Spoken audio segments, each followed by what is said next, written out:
長照嘅展覽。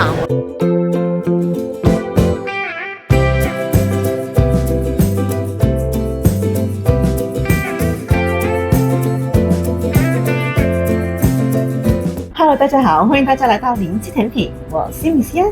香港咧就地少人多啦，咁啊生活節奏急促啦，嘅緊張壓力又大啦。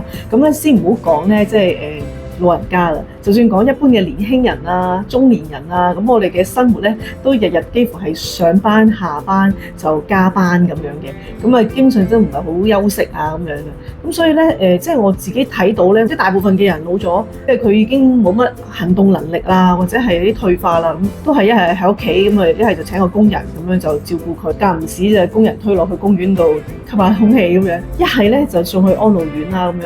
咁其實都係一種即係等佢慢慢過埋嗰餘生咁樣啦。就基本上咧，我唔覺得係會有啲乜嘢係俾佢哋刺激下佢哋嘅生活啊咁樣嘅。當然啦，即係應該社區啊、政府啊嗰啲都係有嘅，但係大部分嘅人都唔會點享用嘅。即係如果佢行得走得嗰啲，咁佢自己就可能會揾啲嘢玩啦。但係如果佢唔係行得走得嗰啲咧，基本上咧就好少會帶佢哋去玩呢啲活動咯。咁我媽坐輪椅坐成年，咁我覺得佢嗰個生活品質真係差咗好多，由朝到黑都喺屋企。咁其實一個人冇一個社交咧，亦都冇咗一啲即係活動嘅話咧，其實成個人咧係退化得好快，即係記憶力差咗好多啊，呆滯咗啊。咁所以咧我就覺得有機會咧就好想帶佢嚟台灣咯。咁嚟到台灣咧，我就好希望咧佢可以即係嘗試去做一啲運動，去鍛鍊翻佢嘅體力啊，鍛鍊翻佢嗰個肌力啊咁樣啦。因為我覺得佢肌肉流失咗好多。咁同埋咧我成日希望佢係即係透過行多啲啊，睇翻多啲嘢，刺激翻個大腦咧，咁咧就成個人咧會精靈啲嘅。咁好可惜，其實佢就唔係好即係，始終老人家又唔係好想適應新嘅生活啦。每個人嘅個性唔同啦，唔係個個都願意去移民噶嘛。咁所以佢咧就唔係好想嘅。咁但係即係因為我喺度，咁所以就帶佢過嚟。咁起碼留1個月，就睇下可唔可以有啲方法令到佢即係多啲接觸唔同嘅嘢，希望可以咧即係變翻好啲啲咯。帶佢去睇一個嘅長照 expo 啦。我唔係話咧要喺個展覽度咧買到啲乜嘢。其實我係想佢咧去到嗰個環境咧，見多啲唔同嘅長者啊。因為其實我覺得台灣咧嘅長者咧都幾獨立㗎，即係佢哋就算唔行得咧，都好多飛車黨嘅，即係咧自己拎住個電動輪椅就周圍去玩啊，周圍坐捷運啊。有啲我見過喺條街嘅馬路中間有個阿伯咁樣，直接就當自己個電動輪椅咧就係車咁樣喺條車嘅中間度行㗎嘛。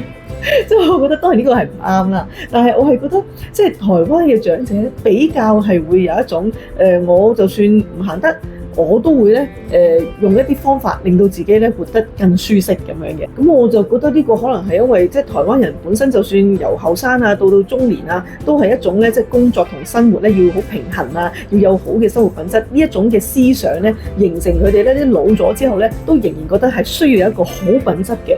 咁所以我就覺得希望去到個 expo 咧，去見多啲唔同嘅嘢，咁咧就見到哇，原來長者有咁多嘢可以照顧嘅喎，有咁多方法可以幫自己生活嘅喎，甚至乎可以出去生活嘅。今日帶咗佢嚟南港展覽館呢一度咧，就有一個咧長照嘅展覽啊。咁我因為見到佢好多關於長照嘅嘢啊，我相信會有一啲嘅儀器啊，或者係有一啲嘅課程啊，我估計啦，咁可以幫到啲老人家咧去即係過一個，就算係退休咧，或者係就算係年老咧，都一樣係有一個好嘅品質生活咯。咁所以而家就即係嚟睇睇。咁喺個展覽裏邊咧，雖然我就冇買到啲乜嘢啦，咁但係咧都係咧睇到好多唔同嘅人啊。咁咧喺現場咧就見到超級多長者係電動輪椅自己一個嚟睇㗎，即係唔係有家人陪住你睇嘅，自己一個人嚟睇嘅。咁啊成群結隊咁樣咧，即係好多人喺度睇。咁我覺得呢一樣嘢都係有一種即係刺激我嘅媽咪咧，即係會覺得哇！原來個個都咁樣嘅喎，即係你見到人人都係咁咧，你就會覺得自己就算揸個電動車都唔係啲乜嘢啦嘛。要完整的走完這一步之後再轉身，走完之後再轉身。好，障礙。我已經加進去。直接在用。啊，踩空中3，控制都 OK，剎車會剎，後來要一個休息，還有什麼？2球了，轉一下。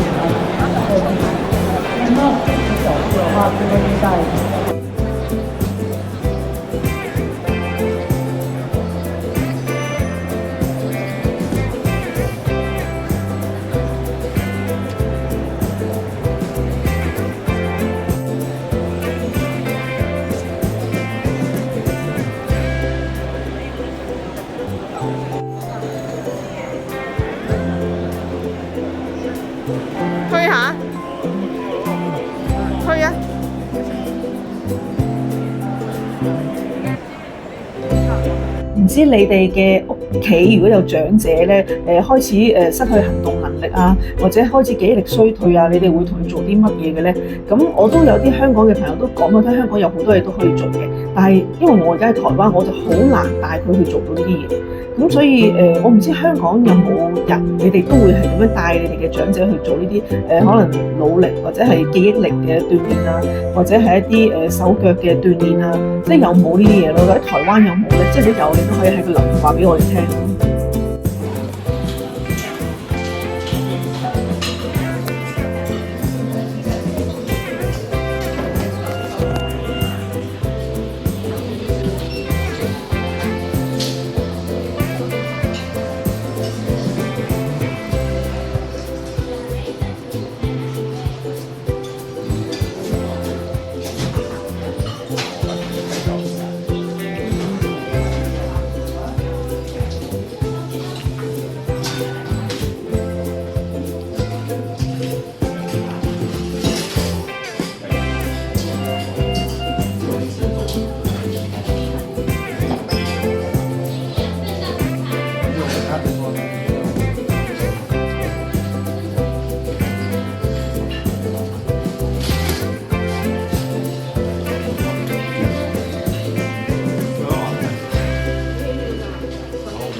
今天分享到這裡了，下次再見，拜拜。我要帶佢去睇醫生。媽咪起身啊！